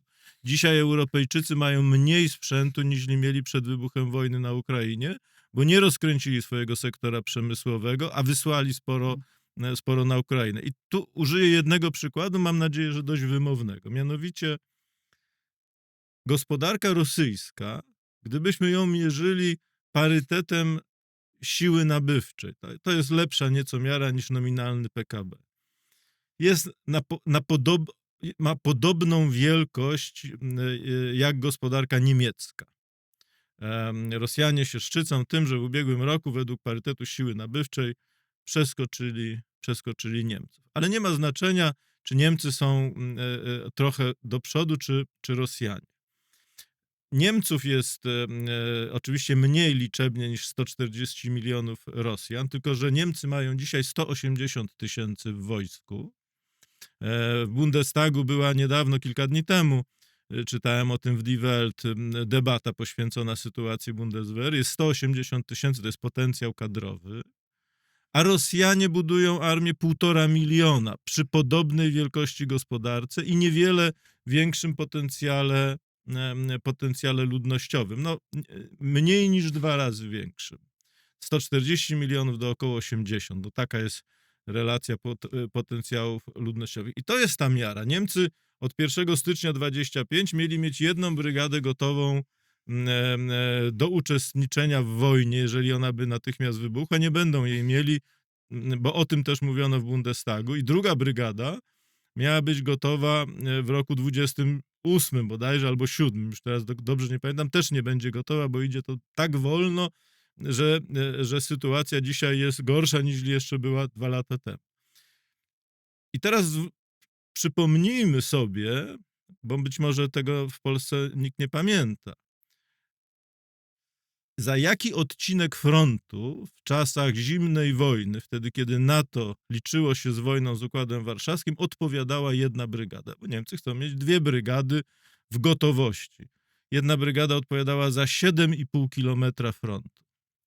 A jeżeli Rosja wygra wojnę na Ukrainie, a już praktycznie z wojskowego punktu widzenia skonsumowała Białoruś, o tym świadczą te niedawne porozumienia, gwarancje bezpieczeństwa, przesunięcie systemów, etc., to granica między NATO a światem rosyjskim będzie miała 4200 kilometrów. No to zestawienie tych wartości pokazuje nie tylko, jak dalece jesteśmy jako NATO nieprzygotowani. Bo to nieprzygotowanie nie wynika z tego, że ja mówię jakieś rzeczy skyrocket science, jak to określają Amerykanie. To nie są prawdy objawione, o których nikt na świecie nie wie. Wszyscy o tym wiedzą, którzy zajmują się bezpieczeństwem i obronnością. I w Polsce wszyscy o tym wiedzą, i w Stanach Zjednoczonych wszyscy o tym wiedzą. I w Niemczech tak samo. Tylko jesteśmy tak nieprzygotowani, bo nie podejmujemy takich decyzji, bo to są trudne decyzje. I dalej, co gorsza, jesteśmy mentalnie nieprzygotowani na to, żeby podjąć te W decyzje. Polsce jest jeszcze gorzej. W Polsce, uważam, jest jeszcze gorzej, bo wielu oficerów i wielu polityków, z którymi rozmawiałem na ten temat w ostatnich latach, doskonale wiedzą, jak wygląda sytuacja, ale mówią co innego opinii publicznej pod tytułem nie gorszyć maluczkich. Nie straszmy naszych obywateli. Mówmy im, że sytuacja jest lepsza, niż jest w istocie. Ale akurat nasi obywatele są wystarczająco, znaczy może nie wystarczająco, ale jakby mają większą wiedzę i świadomość zagrożeń niż obywatele Niemiec, Francji i innych państw To jest europejskich. wątpliwa pociecha, bo jeżeli... Pociecha żadna, nie. Bo jeżeli Rosjanie kogoś zaatakują, albo na początku grudnia rząd Finlandii wydał coroczny raport do spraw bezpieczeństwa. I jego też można przeczytać, on jest również po angielsku, nie ma bariery językowej, jest dostępny w internecie. I w tym raporcie 120 stron, to może być pewna bariera dla naszych polityków, żeby tyle przeczytać. ale w tym raporcie zawarta jest taka teza, która też nie jest bardzo kontrowersyjna. Mianowicie Rosjanie budują wzdłuż całej granicy wschodniej flanki NATO, to jest ich pewien cel geostrategiczny, obszar buforowy. Finowie analizują, czy to nie oznacza ryzyka bezpośredniego wtargnięcia, ale z naszej perspektywy graniczymy z Federacją Rosyjską, graniczymy z Białorusią. To jest pytanie, czy w zamyśle Rosjan tym obszarem buforowym nie są tereny na wschód od Wisły, nie? I na północ od Narwi. Czy 1/3 państwa polskiego to nie jest ten obszar, który Rosjanie chcą przekształcić w jakąś strefę buforową. Tylko różnica między dyskusją w Finlandii, którą ja akurat bardzo uważnie śledzę, a dyskusją w Polsce polega na tym, że w Finlandia też ma inną tradycję historyczną, przez wiele lat budowała własny system bezpieczeństwa, dopiero od niedawna jest w NATO. W związku z tym w Finlandii nie pokłada się magicznej wiary w artykuł 5, tylko pokłada się wiarę we własne możliwości, przygotowanie społeczeństwa i Finowie mówią, jeżeli już Rosjanie kogoś zaatakują, to nie nas, bo my będziemy tak dobrze przygotowani, że oni sobie tutaj zęby wybiją i wzdłuż tej 4000 liczącej ponad kilometrów granicy znajdą sobie inne miejsca, niech atakują innych. No tak. I to też jest pewna strategia naszych sojuszników z NATO. Tylko jeżeli my nie robimy odpowiednich działań i przekonujemy się nawzajem, że Amerykanie przyjdą nam z pomocą, Brytyjczycy wreszcie zmienią swoje nastawienie i być może również, no to jeżeli tkwimy w takim śnie strategicznym, Ale to zwiększamy ryzyko, że Rosjanie wybiorą tutaj. ale nie mam takiego wrażenia, żebyśmy tkwili w tym śnie strategicznym, że w Polsce to już nie jest jakoś bardzo odkrywcze to, o czym w tej chwili mówisz, że ludzie to rozumieją. Nie ma jeszcze wystarczającej ilości racjonalnych działań. Trochę się dzieje, tak? Na pewno niewystarczająco, więc pod tym względem i tak jest u nas sytuacja lepsza niż w państwach Europy Zachodniej, no bo wobec tego, co Ale mówisz... tam nie dojdą Rosjanie. No tak, kluczowe jest To jest różnica, pytanie... to jest zasadnicza, oni sobie mogą spać. Ale zgadzam się. Znaczy, To raczej nie powinni, bo to nie jest w ich zresztą interesie. odpowiedź, dlaczego Niemcy nie chcą więcej wydawać na bezpieczeństwo. Tak, to nie jest w ich interesie, no bo jakby jednak tu stabilność, jeżeli tu jest stabilność, no to Zachód więcej jakby zarabia, tak? To im się, wojna nie jest dla nikogo opłacalna. Znaczy, może nie dla nikogo, To ale mówi jest, o wojnie, przepraszam. no, w działaniach destabilizujących tutaj, tak? Jakkolwiek tego Rosja nie nazwiemy. podejmie działania destabilizujące, jeżeli Zachód będzie gotowy do oporu. Mhm. Jeżeli Zachód doprowadzi do jakiegoś porozumienia, jakiegoś kolejnego Monachium albo kolejnego Mińska, tylko tym razem nie będzie to dotyczyło dalekiej Ukrainy, gdzie się stosuje inne zasady niż na Zachodzie, ale będzie to tym razem dotyczyło Polski, bo w ten sposób obronimy stabilność i pokój w Europie Zachodniej, to jakoś jestem dziwnie przekonany, że Rosjanie zaakceptują taką formułę. Putin to proponował otwarcie i w 2021 roku, kiedy napisał taki artykuł w Die Zeit w rocznicę zakończenia wojny światowej i ostatnio po rozmowie telefonicznej z Scholzem, kiedy w komunikacie końcowym Kremla zawarł takie sformułowanie, że Rosja była i może być nadal wiarygodnym partnerem, jeśli chodzi o dostawy surowców energetycznych. I teraz zwróć uwagę, co mówią nawet ci opozycyjni politycy niemieccy, tacy jak Merz. Otóż Merz mówi, że niemiecki kontyngent wojskowy stabilizacyjny na Ukrainę może być wysłany jedynie, jeżeli on będzie miał mandat ONZ-u, no i za zgodą Rosji, bo inaczej po prostu Niemcy sobie tego nie wyobrażają. Ale moim zdaniem nikt nie wyśle, jeżeli żadne z państw zachodnich dzisiaj nie jest gotowe na to, żeby wysłać swój kontyngent, jeśli nie będzie to akceptowane przez drugą stronę, czyli przez Rosję. Tak? Nie ma jednego takiego To kandydata. oznacza, że my godzimy się na sytuację, że Europa Środkowa, w tym i Polska, przekształca się w kondominium rosyjsko-niemiecko-zachodnie. Marek, ale dzisiaj tak jest. Tak? Dzisiaj jest taka sytuacja. Teraz, No czy to jest przesądzone? To niech premier polskiego nie jest rządu przesądzone. wystąpi publicznie i powie Polakom, że w obliczu postawy naszych sojuszników, w tym i sojusznika niemieckiego, My musimy rozważyć sytuację, iż znajdujemy się w gruncie rzeczy w strefie szarej, jeśli chodzi o bezpieczeństwo, a docelowo ten model będzie niestety przypominał PRL i musimy się liczyć i musimy uznawać interesy rosyjskie. No to jeżeli tak nasi rządzący oceniają sytuację Polski, niech to powiedzą Polakom. Ale znaczy to nie jest jedyna, znaczy to nie jest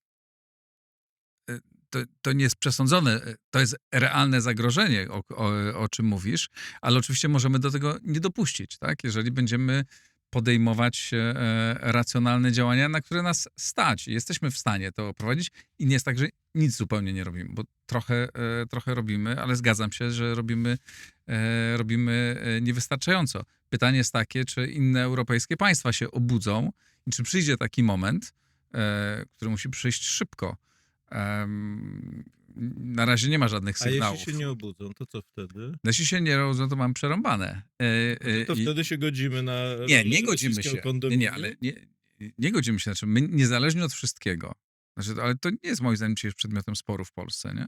Niezależnie od wszystkiego, my musimy przygotować się na najczarniejszy scenariusz. I musimy robić wszystko, żeby do niego nie dopuścić. Przygotowanie się do najczarniejszego scenariusza oznacza przekonanie Polaków, że warto ginąć i wysyłać własne dzieci, żeby ginęły za to państwo. Przede wszystkim Po pierwsze. nie przekonać, Po żeby drugie, ginąć, przekonać do tego, żeby robić wszystko, żeby nie musiały ginąć, tak? Żebyśmy prowadzili racjonalne to działania. jest retoryka, która No służy tylko zaciemnieniu rzeczywistości, bo jeżeli tego realizujemy... nie zrobimy, Marek, jeżeli tego nie zrobimy, to nasze Jeżeli dzieci będą musiały realizujemy ginąć. politykę odstraszania, Mhm. no to robimy ją po to, żeby wojna nie wybuchła. Mhm. Ale nie mamy żadnych gwarancji, Mamy. że polityka odstraszania nie upadnie. Może upaść. A to wtedy oznacza, że mój syn, ja też, bo dostałem niedawno kartę mobilizacyjną, pójdziemy walczyć i będziemy ginąć za to państwo. I dzisiaj uważam, mamy wielki problem, bo jeżdżę po Polsce, spotykam się z dziesiątkami, setkami ludzi, którzy uważają, że państwo, tak jak ono dzisiaj funkcjonuje, jest wobec nich pewnym zjawiskiem zewnętrznym. Jeśli ma wpływ na ich życie, to ma wpływ negatywny. Polacy dbają o swój poziom życia, o swoją zamożność, o swoją przyszłość bardziej na własną rękę, niż licząc na wsparcie państwa, a w związku z tym trudno jest przekonać Polaków do scenariusza obrony tego państwa. To po pierwsze. Po drugie, to państwo w sposób świadomy i elity polityczne tego państwa realizują politykę skłócania Polaków. To jest grzech podstawowy, bo skłócone społeczeństwo, tak zaabsorbowane wzajemnymi nienawiściami, nie tylko nie jest wspólnotą polityczną, a jeżeli nie jesteśmy wspólnotą polityczną, to się nie przekonamy, że warto za tę wspólnotę ginąć, ale jest jeszcze dodatkowo osłabione. I to nie jest kwestia techniki władzy albo techniki dążenia do władzy, bo moglibyśmy sobie tak to określać w sytuacji stabilnej. Że to, co dzisiaj robią główne partie polityczne, zarówno rządząca koalicja, jak i opozycja, którzy się zamieniły rolami, to jest, powiem, użyję twardych sformułowań, ale to jest igranie niepodległością Polski. To są formacje, które dzisiaj spełniają taką rolę, jaką spełniały te niesławne obozy w czasach stanisławowskich, które wolały wojnę wewnętrzną niźli reformę państwa polskiego. I chciałbym się pomylić w tym zakresie, ale boję się, że wiele wskazuje na to, że za 100 lat czy za 50, jeżeli Polacy jeszcze w ogóle utrzymają swój język i zdolność do oceny sytuacji politycznej w przeszłości, to będą patrzyli na to, co dzisiaj się dzieje w państwie polskim i porównywali te zachowania do tych, które obserwowaliśmy pod koniec XVIII wieku, a przynajmniej przez cały okres od czasów saskich. To jest dzisiaj ta sytuacja. I ci politycy nie mają komfortu zajmowania się wyłącznie swoimi partykularnymi sprawami, bo oni w gruncie rzeczy decydują o przyszłości moich dzieci, twoich dzieci i wszystkich osób, które nas słuchają i oglądają. I to jest ta sytuacja, powiedziałbym, graniczna, do której doszliśmy. Zgadzam się z tobą. nie ma zero polemiki. Może bym aż tak tego nie wyostrzał, ale tak jest. Ale teraz pytanie jest takie, bo nie możemy sobie pozwolić na powiedzenie, dobra, tak jest, no, mamy głupich, nieodpowiedzialnych polityków, nie? Mamy. Ale pytanie, co z tym możemy zrobić? I mój optymizm, ale jestem zawodowym optymistą, zawsze we wszystkim dostrzegam coś, czy widzę jakieś szanse, nadzieję i potencjał, jest w obywatelach. Znaczy w tym jakby, że polskie państwo przez te 35 lat rozwinęło się tak wspaniale nie dzięki politykom, tylko pomimo polityków, dzięki przedsiębiorczości, dzięki pracowitości, i oczywiście dzięki zbiegu rozmaitych okoliczności zewnętrznych, które nam w tym pomogły. Ale nie jest tak, że jesteśmy tylko zdani na tych dwóch dżentelmenów, którzy strzelają do siebie z okien już może telewizorów i komputerów, tylko możemy robić dużo, tak? Znaczy każdy z nas ma coś do zrobienia i myślę, że to jest nasze zadanie. Nie każdy może zostać prezydentem, ale każdy na jakimś odcinku coś może zrobić i w ten sposób możemy i wpływać na to, żeby politycy, choć żyjemy ciągle w demokratycznym kraju, tak? Żeby zmieniali swój sposób działania, albo żeby nowi politycy się pojawiali. To musimy robić, budować to państwo też od dołu, nie tylko od góry. Chyba, że masz inny pomysł. Wydaje mi się, że Polacy myślą nieco inaczej. Tak jak powiedziałem, jeżdżę dość dużo, spotykam się w różnych miejscach w Polsce i często jestem pytany, no choćby z tego powodu, że się zajmuję kwestiami strategicznymi, wiele osób mnie o to pyta, czy kupować nieruchomości w Polsce, czy może kupować jednak już gdzieś dalej, Też w słyszę to bezpieczniejszym regionie świata. Wielu przedsiębiorców już odpowiedziało na te pytania. No właśnie, Już czy są tutaj pytania. wysyłać dzieci do szkoły, czy może gdzie indziej? Na tym polega też cały ten dramat, że ludzie nie chcą wybierać trudniejszej drogi, tylko chcą podążać tą drogą, którą są w stanie kontrolować w wyniku osobistych wysiłków, czyli realizować swoją pewną prywatną strategię przetrwania, również w tych trudnych czasach. I te apele związane z budowaniem państwa, one w tym sensie są odbudowaniem sprawczości, odbudowaniem zdolności i wprowadzeniem nowej elity czy nowej klasy politycznej. One w tym sensie są no, w moim odczuciu niedziałającymi, ponieważ bardzo wielu Polaków, szczególnie tych, którzy są aktywni publicznie, bo to przecież nie wszyscy Polacy myślą o sprawach publicznych, ale szczególnie ci, którzy myślą o sprawach publicznych, mając do wyboru prywatną strategię przetrwania, nad którą mają kontrolę, i myślenie o tym, że uda się coś wspólnym wysiłkiem w tym państwie zmieniać, wybierają tę pierwszą opcję. Zawsze jest tak, że część tak wybiera.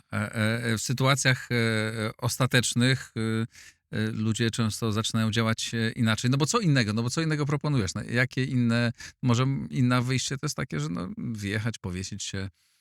Powiesić się to może bez sensu, lepiej wyjechać, tak? Jest bezpieczniej.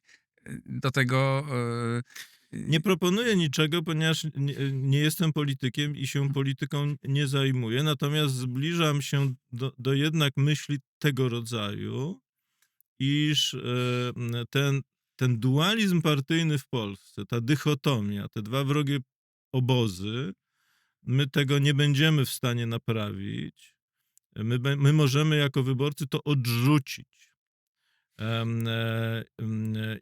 To implikuje stworzenie pewnej alternatywy czy pewnej nowej siły politycznej, tak jak paradoksalnie, ja nie oceniam, tylko opisuję zjawisko, Donald Trump stał się nową siłą polityczną i ruch społeczny wokół Donalda Trumpa skupiony stał się nową siłą polityczną w Stanach Zjednoczonych. I nie wykluczam, no o tym na przykład też Elon Musk mówi, że taką siłą może stać się w Wielkiej Brytanii Reform. Elon Musk napisał taki artykuł niedawno, mówiąc o tym, że konserwatyści i Labour to jest monopartia. Są dwie niby zwaśnione ze sobą partie, ale w gruncie rzeczy bliźniacze. Nie wiem, czy ta diagnoza w przypadku Wielkiej Brytanii jest słuszna, natomiast mam takie wrażenie, że wyborcy w Polsce staną niedługo, żebyśmy tylko zdążyli, bo tego nie jestem pewien, wobec nie alternatywy, jak przekonać naszych polityków, żeby mądrzej rządzili, bo to wydaje się daremne, tylko czy Wybrać- mamy alternatywę. Tak. Jeżeli nie zbudujemy tej alternatywy, to ci nasi politycy, tak jak ich oceniamy, niezależnie od sympatii, będą nami rządzić. Lepiej, gorzej, najczęściej źle. Więc albo zbudujemy alternatywę i odrzucimy cały ten układ, bo on, to już gołym okiem widać, nie rokuje, po prostu nie rokuje. Więc albo odrzucimy ten układ, albo niestety będziemy realizowali strategie prywatne. Bogatsi sobie poradzą. Na tym polega też cały ten dramatyzm tej sytuacji. Iż to jest w gruncie rzeczy albo opowiedzenie się za wspólnotą, kiedy myślimy nie tylko o tych najaktywniejszych, najbogatszych, mogących sobie zbudować, ale myślimy też również o tych najsłabszych członkach wspólnoty, bo wtedy jesteśmy wspólnotą, a nie tylko wtedy, kiedy wygrywają najsilniejsi. Albo rzeczywiście wygrają najsilniejsi. Polacy już w olbrzymiej liczbie wyemigrowali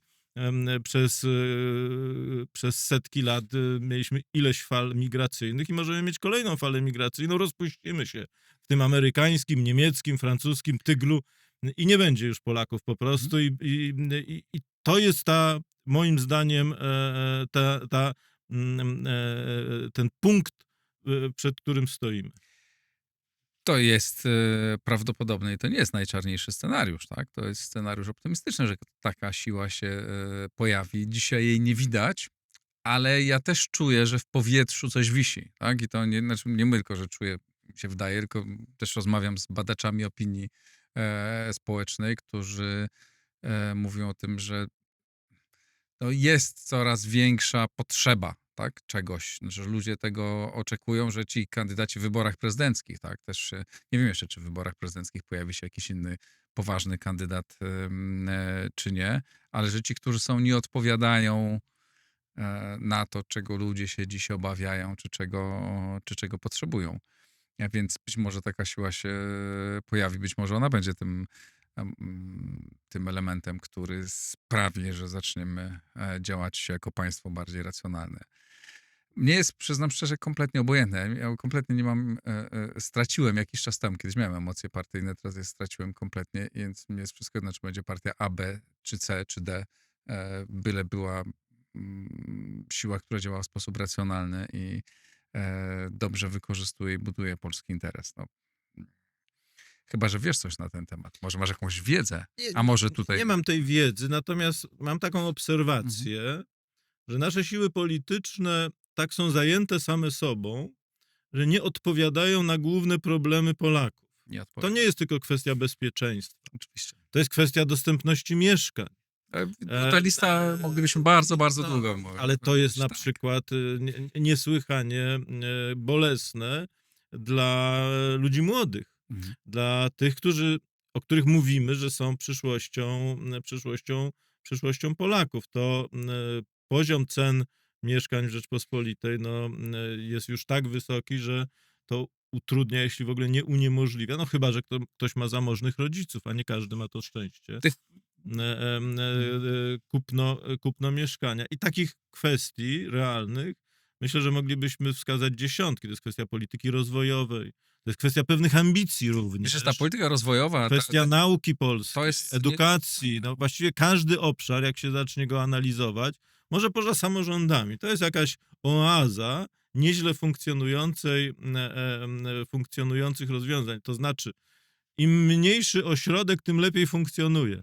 Na poziomie wielkich miast słabo, ale na poziomie takich gmin, jak na przykład Brwinów, gdzie ja mieszkam, już zupełnie inaczej.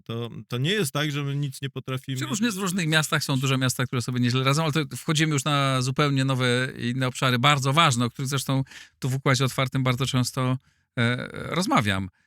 Tu pełna zgoda. No, to może przejdźmy ponieważ ten program jest emitowany 1 stycznia, a państwo możecie go oglądać z 1 albo 2, albo w kolejne dni, to spróbujmy złożyć jakieś życzenia, nie tylko takie piękne, choć banalne, żebyście państwo byli zdrowi, bo to oczywiście e, e, bardzo ważne i tego na pewno życzymy, ale może e, powiedzmy jakiej Polski, jakiej Europy, jakiego świata realistycznego życzymy. Znaczy, żeby te życzenia były jednocześnie realistyczne, czego państwu życzymy. Marku.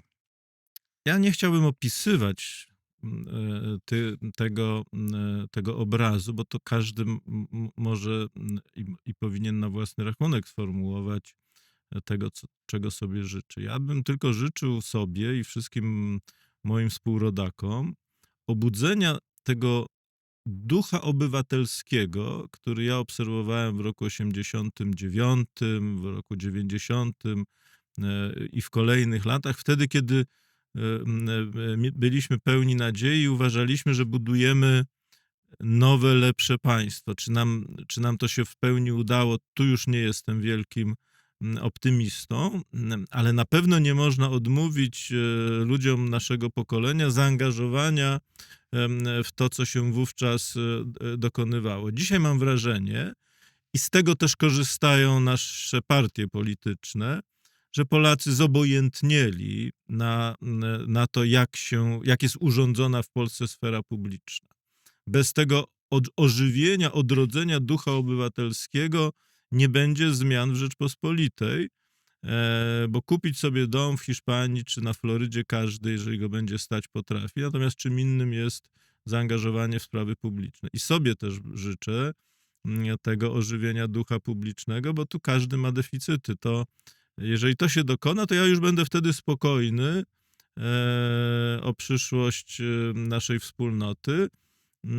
Nasi przodkowie mówili o obudzeniu ducha obywatelskiego albo wręcz o uobywatelnieniu na przykład warstwy włościańskiej, która ich zdaniem wówczas nie angażowała się tak mocno w kwestie spraw publicznych. Dzisiaj żyjemy w innych czasach, ale ducha obywatelskiego nam z pewnością potrzeba.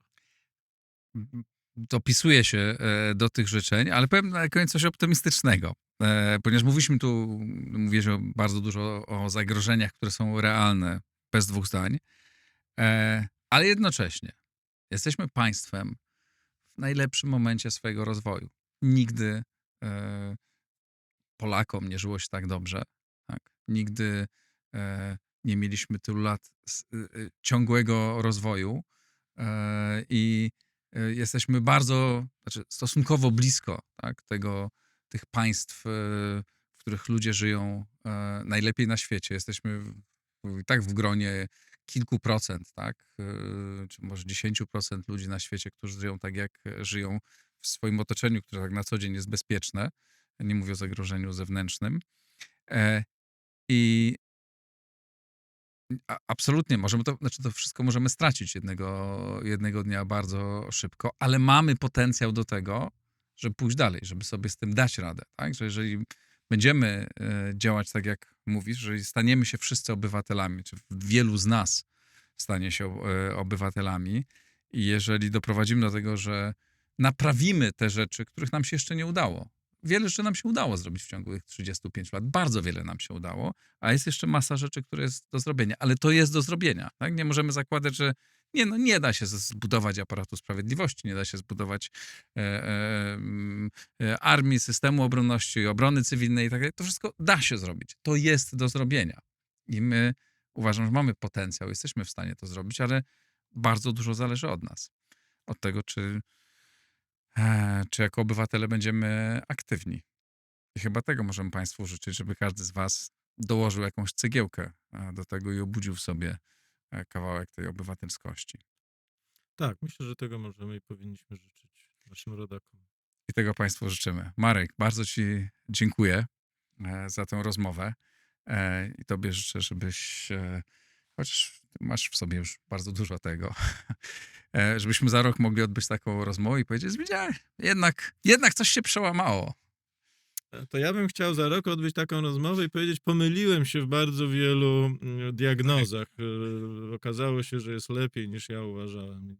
I to wtedy będę szczęśliwy, nawet wejdę pod stół, będę tu odszczekiwał. To wtedy my Jeżeli tak postawimy się taką stanie. kamerę, tutaj pokażemy. Bardzo też bym chciał, żeby tak było. Trendy moim zdaniem są takie, jakie są. One się nie zmienią, ale my możemy zacząć lepiej działać. Miejmy nadzieję, że tak będzie. Dziękuję ci bardzo. Dziękuję bardzo. I państwu bardzo dziękuję. Już życzenia złożyliśmy dosyć długie, więc na koniec pozdrawiam wszystkich bardzo serdecznie. Oglądajcie, subskrybujcie, wspierajcie Układ Otwarty. Tu mówimy o sprawach ważnych dla Polski. Dzięki, do zobaczenia i usłyszenia.